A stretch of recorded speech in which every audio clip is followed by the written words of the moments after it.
அன்பு நண்பர்களுக்கு வணக்கம். ஜாசபீடியா சேனலுக்கு உங்களை அன்புடன் வரவேற்கின்றேன்.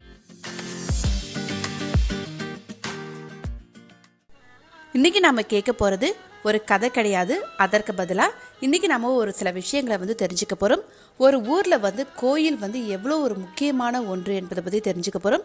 அந்த கோவிலை எப்படி கட்டினாங்க, எதற்காக கட்டினாங்க, ஏன் கட்டினாங்க அப்படின்றதையும் நாம தெரிஞ்சுக்கலாம். அதுக்கு முன்னாடி என்னுடைய சேனலை நீங்க இதுவரை சப்ஸ்கிரைப் பண்ணலன்னா சப்ஸ்கிரைப் பண்ணிடுங்க. அப்படியே மறக்காம பக்கத்துல இருக்க அந்த பெல் ஐக்கானையும் பிரஸ் பண்ணுங்க. சரி, வாங்க நாம பகுதிக்குள்ள போகலாம். கோவில் இல்லாத ஊரில் குடியிருக்க வேண்டாம். இதற்கு ஒரு சரியான காரணம் உண்டு. கோவில் என்று ஒன்று இருக்க வேண்டுமானால் ஊரின் 8 திசையில் கோவிலானது பெரும்பாலும் ஊரின் கன்னிமூலையில் தான் அமைந்திருக்கும். அடுத்து ஊரில் உள்ள எல்லாவித வீடுகள் மாளிகைகளை காட்டிலும் கோவிலானது அளவில் பெரியதாகவும் உயரமான கோபுரத்தோடும் அமைந்திருக்கும். இதனால் கன்னிமூலை வாஸ்து சாஸ்திரப்படி பாரமாகவும் உயரமாகவும் இயற்கையாகவே அமைந்துவிடும். இப்படி அமைந்துவிட்டாலே மற்ற திசைகளுக்கு உரிய சக்தி தானாகவே வந்துவிடும். ஒரு ஊரின் கன்னிமூலையில் கோவில் அமைவதால் மட்டும் அந்த ஊருக்கு சிறப்புகள் வந்துவிடாது. அந்த கோவிலில் 6 கால பூஜைகள் நடைபெற வேண்டும். ஊர் முழுக்க கேட்கும்படி மணி சப்தம் ஒலிக்க வேண்டும். அந்த கோவிலுக்கு என்று மரத்தாலான தேர் ஒன்றும் கட்டாயம் இருக்க வேண்டும். எல்லாவற்றுக்கும் மேலாக கோவிலுக்கு ஈசானிய பாகத்தில் திருக்குளம் அமைந்திருந்தால் அந்த ஆலயம் காலத்தால் நாளுக்கு நாள் அருளாலைகள் பெருகி சிறப்பு மிகுந்த ஆலயமாக திகழும். அது மாத்திரமல்ல, அந்த கோவிலின் கோபுர கலசத்தில் தான் எல்லாவித சிறப்புகளும் ஒளிந்துள்ளன. அதன் வழியாகத்தான் ஊரில் அமைதியும் செல்வமும் பெருக்கெடுக்க செய்யும் சக்தி மிகுந்த அலைகள் பரவுகின்றன. அந்த காலத்தில் அரசர்கள் தான் கிராமங்களை வடிவமைத்தார்கள். அப்படி வடிவமைக்கும் பொழுது 6 பாயும் இடமாக பார்த்து கிராமங்களை நிறுவினார்கள். கிருஷ்ணா ராமா என்று இறைநினைப்போடு இருப்பவர்கள் அமைதியாக வாழும் இடம் என்கிற பொருளில் வந்ததுதான் கிராமம் என்று கூறுவார்கள். அப்படி வடிவமைக்கும் பொழுது வடக்கு பக்கம் 6 ஓடுமுறை பார்த்து கொண்டு ஆற்றுக்கு தென் பக்கத்தில் ஊரை வடிவமைப்பார்கள். பெரும்பாலும் செவ்வகமாகவே இருக்கும். இப்படி அமைக்கும் பொழுது தென்புறத்தில் மலையோ காடோ இருந்தால் அந்த ஊரை மிக விசேஷமாக கருதுவார்கள். பெரும்பாலும் அந்த ஊரில் எல்லாருமே வளமோடு தான் இருப்பார்கள்.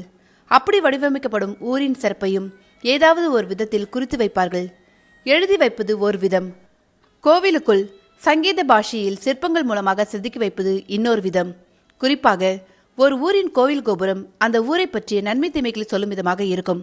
இதை பார்த்து அறிய நமக்கு பட்டறிவு வேண்டும். பொதுவில் ஊரின் கன்னிமொழியில் கோவிலை கட்டினால் அக்னி பாகத்தில் மயான வரும்படி பார்த்து கொண்டார்கள். அதே போல ஈசானியத்தில் ஆறும் குளமும் அமையும்படி பார்த்து கொண்டனர். அது வழியாகவே ஊருக்குள் வந்து செல்லும் பாதையை வடிவமைத்துக் கொண்டனர். வாயு மொழியில் பெரிய தோட்டம் மற்றும் மைதானம் அமைத்து அங்கே உடற்பயிற்சிகள் செய்ய வழிவகை செய்தனர்.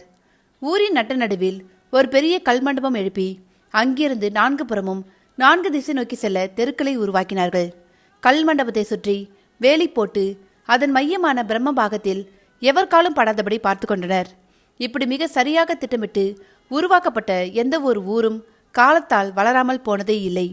இப்படிப்பட்ட ஊர்களில் வாழ்பவர்கள் ஒற்றுமையுடனும் நோய் நொடியின்றியும் வாழ்ந்தனர். இந்த ஊரின் தேவையான ஆக்க சக்தியை கன்னிமூலை கோவில் கோபுர கலசம் தவறாமல் வழங்கி கொண்டிருந்தது. இருந்தும் காலத்தால் சில கோவில்கள் பாழ்பட்டு போயின. அதாவது திட்டமிட்டு அந்த கோவில்களை சிலர் நாசம் செய்தனர். அப்படி அவர்கள் செய்ததன் பின்னால் மிகப்பெரிய அளவில் அவர்களின் சுயநலம் ஒளிந்திருந்தது. அந்த நாளில் கோவில்கள் மன்னர்களின் நேரடி ஆளுமையில் இருந்தன. கோவில் காரியங்கள் எந்தவித பொருளாதார இடர்பாடும் இன்றி நடைபெற வயல் நிலங்கள், தோப்புக்கள் மற்றும் ஊருக்குள் பல வீடுகளை கோவில் சொத்தாக எழுதி வைத்தனர். கோவில் அதிகாரி அந்த சொத்துக்களை பராமரித்து வரும்படி செய்து கோவிலின் பூஜைகள் முறையாக நடந்து வரும்படி செய்தார். இதுபோக பல செல்வந்தர்கள் தங்கள் சொத்துக்களை தங்கள் இறப்புக்கு பிறகு கோவில்களுக்கு போய் சேரும்படி செய்தனர். ஒரு கட்டத்தில் கோவிலுக்கான சொத்து தான் ஒரு ஊரிலேயே அதிகம் என்னும் நிலை இருந்தது. இறை நம்பிக்கை இல்லாத சிலர் இந்த சூழலில் உள்நுழைந்து கோவில் சொத்துக்களை அபகரிக்க முயன்றனர். ஒரு கல் சிலைக்கு எதற்கு காசும் பணமும் என்று கேட்டவர்கள் சாதுரியமாக பல நிலங்களை அபகரித்து கொண்டனர். இன்னும் சிலர் தான் வாழ வேறு வழி தெரியவில்லை, எனவே கடவுள் தன்னை மன்னித்து விடுவார் என்று எண்ணி தங்களுக்குள் சமாதானம் செய்து கொண்டனர். அப்படியே கோவில் சொத்து பற்றிய விவரங்களை மாற்றி எழுதி தங்கள் சொத்தாக்கி கொண்டனர். இந்த விஷயம் வெளியே தெரிய வரவும் பலர் வருந்தினர். சிலரோ கடவுளுக்கே தனது சொத்தை பாதுகாத்துக் கொள்ள தெரியவில்லை என்று கேலி பேசினர். தன் சொத்தையும் நகை நட்டுகளையும் பாதுகாத்துக் கொள்ள தெரியாத கடவுளார் நம்மை பாதுகாக்கப் போகிறார் என்று பகுத்தறிவு கேள்வியும் கேட்டனர். ஊரையும் ஊருக்குள் கோவிலையும் திட்டமிட்டு வடிவமைப்பவர்கள் காலம் செல்ல செல்ல சரித்திர பதிவுகளையும் மேற்கொள்வார்கள். கோவில் மதிலின் உட்புற சுவர்கள் இதற்குத்தான் பயன்பட்டிருக்கின்றன. இன்றும் திருப்பதி போன்ற பல ஆலயங்களில் சுவர் முழுக்க கல்வெட்டு செய்திகளை பார்க்கலாம். அதில் அந்த ஊரில் நடைபெற்ற முக்கியமான சம்பவங்கள் பதிவு செய்யப்பட்டிருக்கும். அந்த செய்திகளை வாசிப்பது ஒரு கலை. இதுபோக குறியீடுகளால் சில செய்திகள் இருக்கும். உதாரணமாக, ஊர் நுழைவாயில்களில் காவல் தெய்வங்களுக்கு கோவில் இருக்கும்.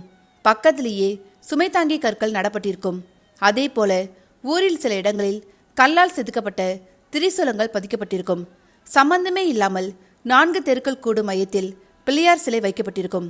பிள்ளையார் எந்த தெருவை பார்த்தபடி அமர்ந்திருக்கிறாரோ அந்த தெருவில் ஒரு காலத்தில் நோயாளிகள் நிரம்ப வாழ்ந்திருந்தார்கள் என்பது உட்பொருள். சில ஊர்களில் கோவில்களில் புதியல் ரகசியங்கள் கூட சங்கீத பாஷையில் கூறப்பட்டிருக்கும். பரந்த இந்த பூமியில் மண் மீது எவ்வளவோ இடங்கள், நாடுகள், ஊர்கள். ஆனாலும் காஷ்மீரில் மட்டும்தான் குங்குமப்பூ விளைகிறது.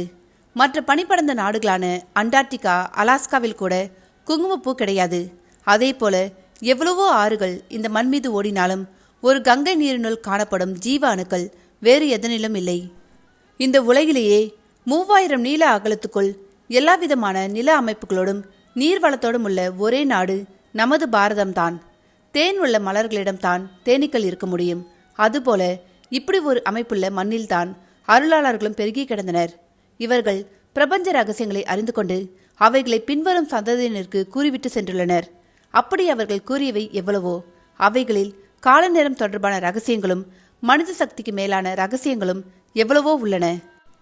இந்த மண்ணில் அறிவு கேட்டாத எவ்வளவோ அதிசயங்கள் இன்றும் இருக்கத்தான் செய்கின்றன. கற்பக மரம் இந்திரலோகத்தில் உள்ளதாக புராணங்கள் கூறுகின்றன. ஆனால் பூமியிலும் அது இருக்கிறது. அதை கண்டறியும் சக்தி தான் மனிதர்களிடம் இல்லை என்கின்றனர். விக்ரமாதித்தனின் ரத்ன சிம்மாசனம் அவன் காலத்திற்கு பிறகு ஒரு இடத்தில் புதைந்து கிடந்தது. அந்த இடத்திற்கு மேல் யார் சென்றாலும் புத்தியில் ஒரு பெரிய அளவிலான மாற்றம் ஏற்பட்டு அவர்கள் மிக மிக நல்லவர்களாக மாறி நல்லதையே சிந்தித்தனர். அது அந்த சிம்மாசனத்தின் சக்தி. அதனால தான் அதில் அமர்ந்து ஆட்சி செய்த விக்ரமாதித்தன் தன் தலையையே குறிவைத்து வந்த முனிவன் ஞானசிவனுக்கு உதவி செய்ய முன் வந்தான். இவைகளை அறிவால் விளங்கிக் கொள்ள முயன்றால் குழப்பமே மிஞ்சும். விக்ரமாதித்தன் சிம்மாசனம் போலவே மண்ணில் எவ்வளவோ மர்மங்கள். இமயமலையில் ஒரு இடத்தில் ஒரு மூலிகை மரம் இருக்கிறது. அதன் அடியில் அமர்ந்து ஒரு சில மணி நேரங்கள் தியானம் செய்தால் கூட போதும். அதன் பின் எந்த காலத்திலும் ஒருவருக்கு எந்த விதமான வியாதியும் வராது என்பது நம்பிக்கை. சில கிராமங்களில் கூட பல அதிசயமான விஷயங்கள் நிறையவே உள்ளன. குறிப்பாக வன்னி மரமும் அதன் கீழ் உள்ள பிள்ளையாரும் மிக விசேஷமானவர்கள். வன்னிமர பிள்ளையாரை வலம் வந்து வணங்கும் பொழுது நினைத்தது நிறைவேறும். அது மட்டுமல்ல, வன்னிமரம் உள்ள நிலமானது காலகாலத்துக்கும் எந்த சிக்கல்களுக்கும் உள்ளாகாது. இதனால் பலர் தங்கள் வீடுகளின் கொல்லையில் வன்னியை வளர்க்க பெரிதும் விரும்புவர். திட்டமிட்டு இயற்கை சக்திகளை மக்கள் பெற வேண்டும் என்கிற நோக்கோடு வடிவமைக்கப்பட்ட பல ஊர்கள் காலத்தால் சிதைந்து உரு தெரியாமல் போனதுதான் பெரிய கொடுமை. ஒவ்வொரு ஊருக்கும் ஸ்தல விருட்சம் போல ஊர் மரம் என்று ஒன்று இருந்தது. அது நன்கு வேர்விட்டு தழைத்து வளர்ந்து பச்சை பசேல் என்று இருந்தவரை அந்த ஊரில் ஒரு குறையும் இல்லை. பேராசை பிடித்த மனிதன் மரமுள்ள இடத்தில் வீடு கட்டவும் சாலை போடவும் அதை வெட்டிய பிறகுதான் ஊரும் மாற ஆரம்பித்தது. இப்பொழுது ஊர் மரம் எது என்று கண்டுபிடித்து அதை நட்டு வளர்த்தால் ஒவ்வொரு ஊரும் வளர்ப்பெற்றே தீரும் என்பது அசைக்க முடியாத நம்பிக்கை சார்ந்த ஒரு விஷயமாகும். ஊருக்கு ஊர் மரங்கள் மட்டுமல்ல, ஒவ்வொரு ஊரிலும் அதன் வளத்திற்கும் நலத்துக்கும் தேர் திருவிழாக்களும் பெரிதும் பங்கு வகிக்கின்றன.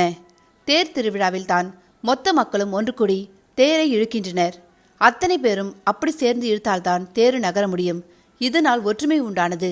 அடுத்து வேற்றுமை அடியோடு நீங்கியது. எல்லாவற்றுக்கும் மேலாக ஊருக்குள் கோவில் இருக்கும் நிலையில் ஊரே கோவிலாவது தேர் திருவிழாவில்தான். வயதானவர்கள், நடமாட முடியாதவர்களை தெய்வம் தானே தேடி வருவது என்பது இந்த நாளில்தான். பல அரிய காரணங்களை கருதியே இது போன்ற விழாக்கள் உருவாக்கப்பட்டன. தேர் ஓடாத ஊரில் சீர் ஓடாது என்பது பழமொழி.